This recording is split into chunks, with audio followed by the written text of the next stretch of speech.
Bonjour les Capricornes, nous sommes ici pour le mois de mai, ce fameux joli mois de mai. Qu'avons-nous? Qu'avons-nous pour vous? En enjeu, nous avons le valet d'épée. Le valet d'épée, c'est quelqu'un qui est prêt à rentrer dans le lard pour connaître, pour savoir. Il lui faut des informations et il est prêt à tout pour obtenir ces informations. Il est prêt à tout, même à n'écouter personne et à n'en faire qu'à sa tête. Le fait que ce soit l'enjeu m'inquiète un peu. Mais je vais vous dérouler tout ça de manière convenable. Ne vous inquiétez pas parce que le tirage est déjà fait. Les 3 cartes habituelles sont déjà posées. Les 3 temps. Donc je reviendrai sur ce dos de deck en temps opportun. Je me permets de regarder derrière. Ok, cela... Ok, ici, pour un accomplissement, une hauteur une liberté sociale retrouvée, mais c'est caché. Vous avez des choses, des petits projets secrets à réaliser, je pense. Ah, je n'aime pas dire je pense, c'est pas grave. Vous commencez ainsi, mais non, vous commencez ainsi. Oh. Voilà, vous êtes en 10 d'épée. Vous observez votre cadavre. Non, en fait, ce n'est pas votre cadavre. Rassurez-vous, vous observez votre armure. Celle qui est défoncée par les circonstances et par les choix, les mauvais choix. Osons le dire.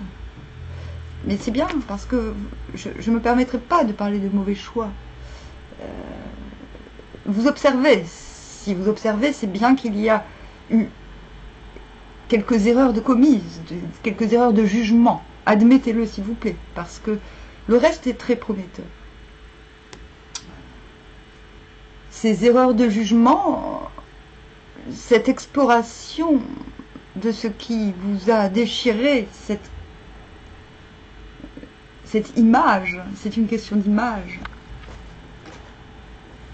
va vous rendre votre cœur. Rappelez-vous, les images n'ont pas de cœur. Donc, vous êtes dans un processus de vous libérer de l'image.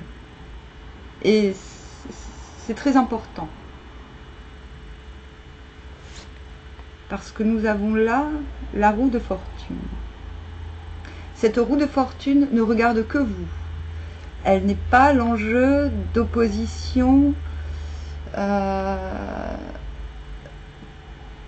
d'oppositions qui vous sont proches, d'oppositions qui sont en vous. Regardez, cette énigme tourne la roue. Là, vous avez la clé, vous avez le pouvoir de changer quelque chose. Vous en avez le pouvoir, vous avez aussi le pouvoir d'accompagner le changement. Et non pas de le subir. Non pas de développer l'énigme afin que le changement ne vous indispose. Vous voyez? Vous n'avez pas besoin d'être entre deux parties opposées. Là, vous avez la clé. Et vous avez l'empereur. C'est-à-dire, la fin de mois vous permettra d'avoir toujours cette clé, d'avoir une hauteur, une prise de considération sur tous les éléments qui vous sont propres, qui vous sont acquis, afin d'ordonner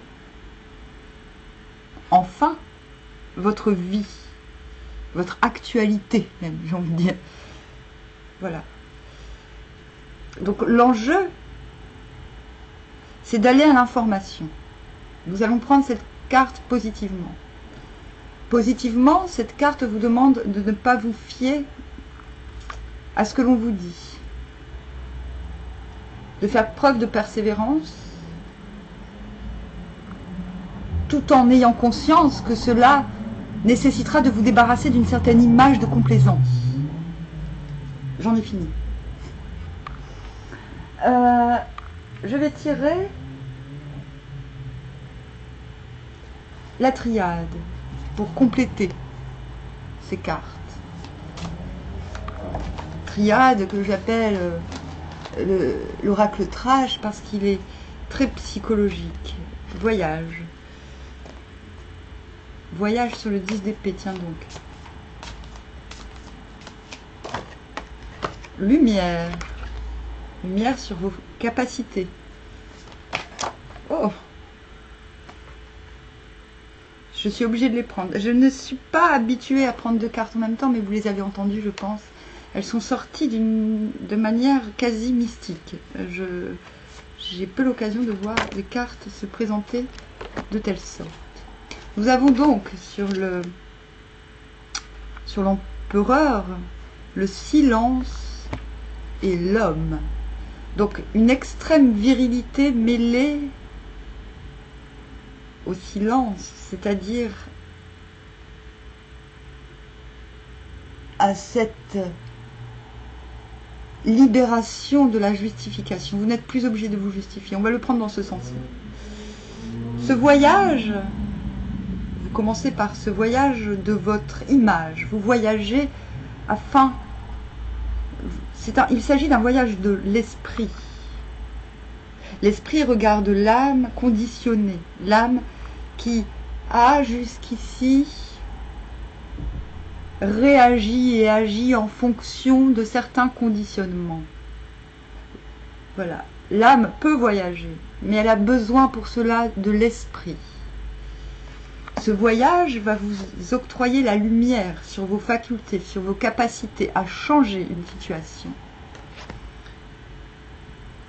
Et cette posture de virilité et de silence, que vous soyez un homme et une femme, vous permettra d'affronter le monde, votre nouveau monde, afin de l'accomplir et non plus de le subir. Je dois générer un dos de deck maintenant avec tout ça. La femme, c'est votre partie féminine qui demande explication, qui enquête. C'est votre partie réceptive qui part à la conquête de sa moitié intérieure. C'est très flagrant.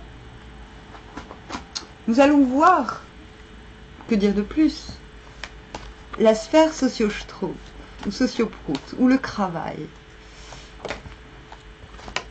Culpabilité. Et oui, évidemment. Vous vous sentez coupable d'avoir échoué, de vous être satisfait dans des situations qui n'étaient pas forcément en intégrité, qui ne valorisaient pas votre intégrité. La conception, la fécondité. La fécondité.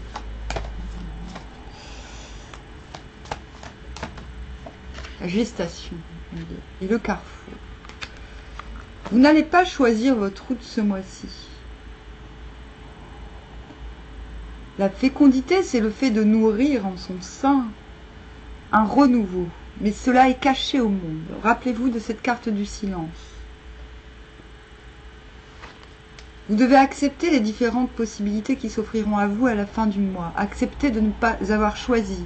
Accepter cette posture de silence et de prise de temps sur les événements.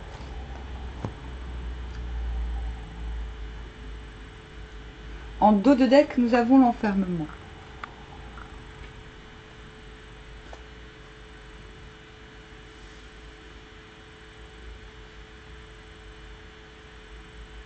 Vous allez réussir à passer par-delà la culpabilité, parce que vous allez voyager, comme on l'a dit, comme je vous l'ai déjà expliqué. D'accord? Cette gestation vous permettra d'avoir de générer plusieurs chemins. C'est ce qu'il faut voir. Et vous serez en mesure de voir ces différents chemins comme une chance et non un poids. C'est l'enjeu pour vous. C'est l'enjeu de sortir d'un sentiment d'isolation. D'accord? Donc tout va bien. Il n'y a rien d'incohérent pour l'instant. Rien de surprenant. En amour.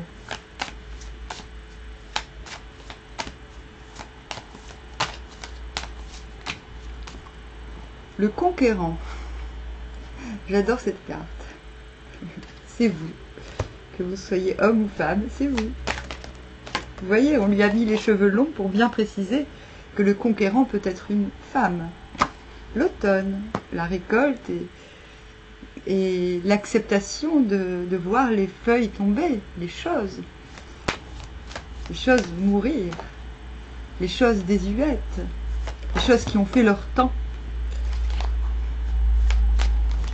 Et vous partez, à mon avis, vous partez en quête de la récolte. Vous voulez récolter quelque chose d'essentiel. Et le monde effondré. Oh, l'arbre de vie. L'arbre de vie, cela veut dire que vous, sentimentalement, vous êtes en train de faire ressurgir en vous ce qui vous touche. Il y a une forme de reconnexion aux racines. L'arbre, c'est comme le prêtre. Je ne parle pas du prêtre forcément catholique, mais au prêtre dans sa fonction primordiale. L'arbre, c'est celui qui est le représentant vivant de ce qui est en haut et de ce qui est en bas. C'est-à-dire, il unit ces deux pôles. Il est aussi générateur d'écosystèmes, il est générateur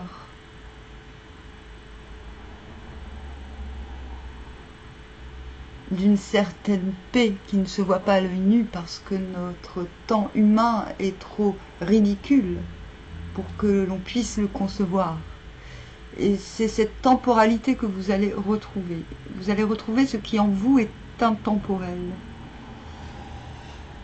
C'est l'enjeu, en fait. Vous devez retrouver une certaine forme d'intemporalité dans vos désirs.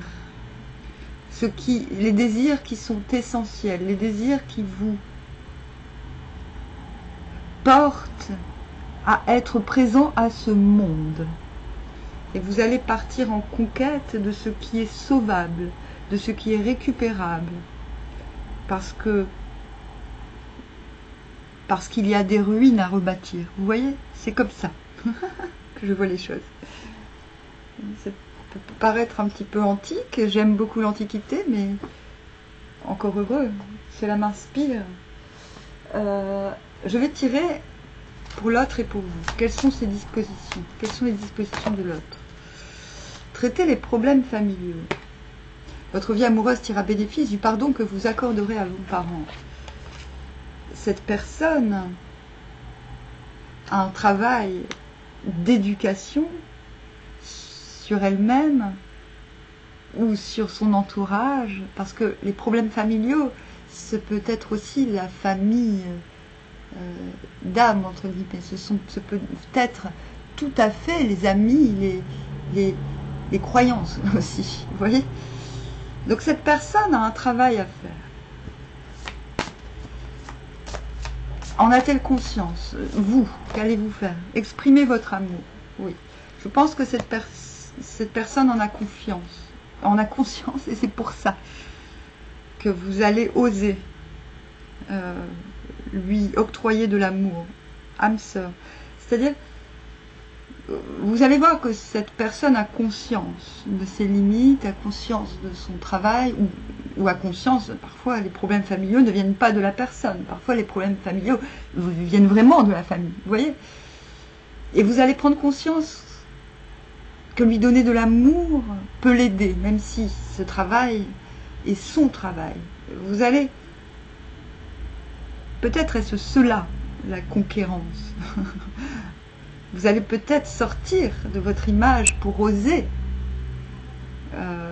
donner votre concours, parce que il y a un lien clair entre vous. Donc c'est plutôt voilà, je ne peux pas vous promettre que vous serez forcément réunis si vous êtes séparés, mais en tout cas, il y a l'idée, les énergies vous encouragent à assumer l'amour qui est en vous, quelle que soit la situation. Vous voyez, en fait, c'est beau. C'est même surprenant. Je ne m'attendais pas à ça, mais c'est justement, c'est la clé. J'ai l'impression que la clé que tiennent ces deux arcanes majeures entre les mains est justement l'amour, vous voyez. Un conseil des stars de la musique en amour.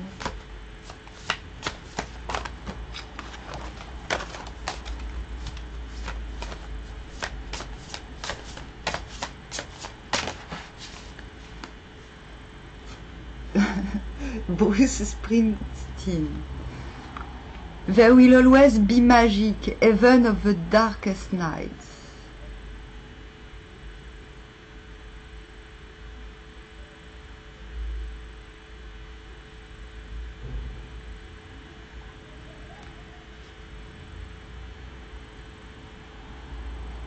Il y aura toujours, ce sera toujours magique. Même dans les plus sombres nuits. Voilà ce qu'il vous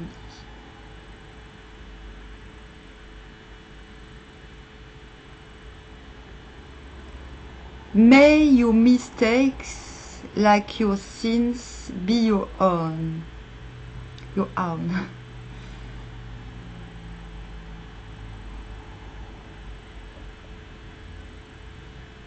Alors, les erreurs, les sins, je ne sais plus ce que c'est. Ah, bon voilà, c'est comme ça. Il y a des mots que j'ai amnésiés parce que je ne pratique plus l'anglais. Je me suis fâchée avec tous mes amis anglais, donc tout va bien. Ou américains d'ailleurs. Hop. Donc je ne pratique plus l'anglais. J'ai beau, je lis des péchés capitaux.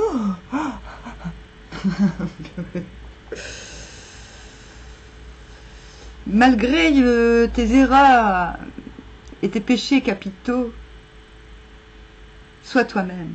D'accord? Follow the river, but keep your eyes on the sea.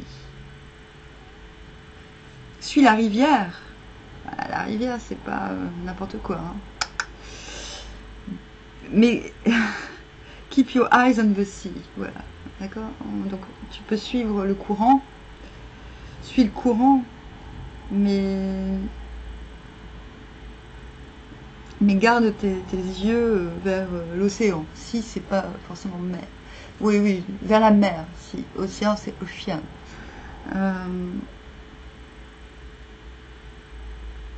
Je veux dire, tu as le droit d'être un peu conventionnel si ça te, si ça te va. Mais n'oublie pas que tous les ruisseaux mènent toutes... Non, je me suis trompée. Je voulais dire tous les petits ruisseaux font les grandes rivières. Mais c'est ça en fait, c'est ça. Les petits ruisseaux font les grandes rivières. Mais ce n'est pas ça. Ce n'est pas ça qu'il fallait dire. Désolée. Vous avez compris, je pense, le sens de cette phrase.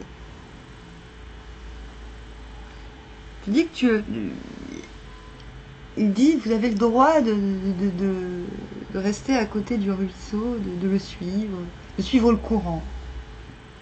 Et de ne pas oublier la finalité qu'on a tous la même finalité, finalement. Donc de ne pas vous attarder sur des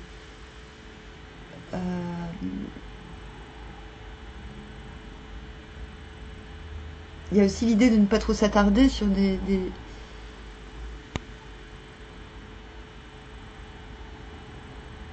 sur des choses trop familières.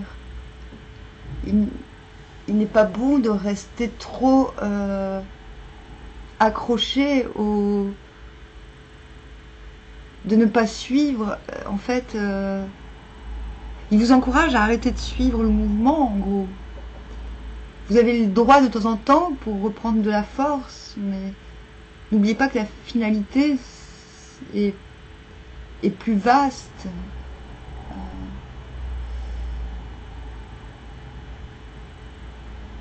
Que tous les courants, que tous les contre-courants, que tous les chemins mènent à la même, au même réceptacle finalement. Bon, c'est un peu confus, mais c'est parce que je pense que ce message peut porter à confusion. Et j'essaie de le traduire selon le tirage. Bon, plutôt que de me mélanger les pinceaux, je vais vous tirer le King. Le conseil qu'il faudra à tout prix suivre. La trame à suivre. Vu qu'on parlait de suite. Je pense que vous êtes, d'après Bruce Springsteen, oui, vous êtes en proie. L'enjeu, c'est de tenter d'arrêter de suivre le courant. Voilà. J'ai l'impression que vous allez y arriver, mais ah oui, c'est clair. Vous allez y arriver. Mais on vous explique. Bruce Springsteen vous explique pourquoi, justement.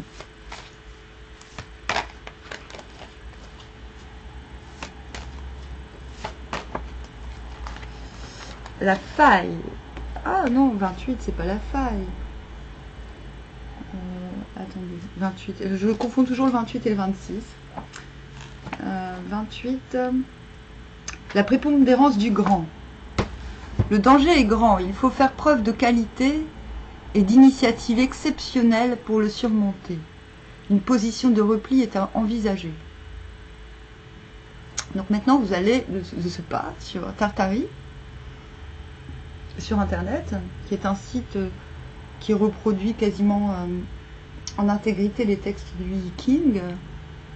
Et vous allez lire l'hexagramme 28, la prépondérance du grand, qui vous donnera les enseignements nécessaires afin de tenir quand ce sera nécessaire dans les circonstances que nous venons de voir. Ok. Bon, et bien, je vous dis au 15 mai, bien entendu 15 mai, je reviendrai pour rajouter du grain à moudre, n'est-ce pas? Je vous dis à bientôt.